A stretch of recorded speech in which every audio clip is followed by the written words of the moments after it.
Investors are used to hearing from the financial media that it's a great time to buy or the ideal time to sell. Messages like this make up most of the headlines in the money pages. The trouble is, they're rarely right.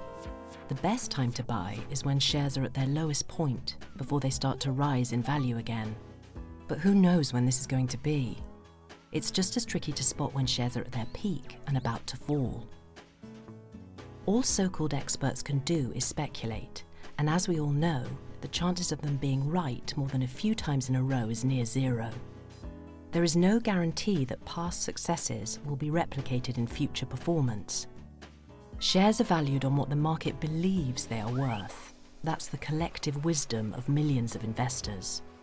What's the likelihood of one star fund manager being right when everyone else is wrong? What tends to happen is that human nature takes over and we buy when shares are already high because everyone else is, which pushes the price of shares even higher. The greed motive drives the buy impulse. Then the market decides those shares are overpriced and so begins to sell.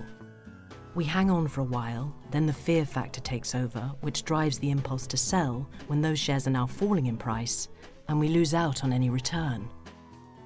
With hindsight, of course, it's easy to see when we should have got out of the market and got back in again. But until time travel becomes a reality, we can only make judgments based on the data that's available at the time. In reality, the big stock market rises and falls are concentrated into just a few trading days each year. If you trade frequently and miss those all-important days, it can have a dramatic effect on your portfolio. A US study has shown that missing the best 5 trading days from 1996 to 2015, for example, could have cost you almost half of the return you would have got by just holding on to those shares throughout the period.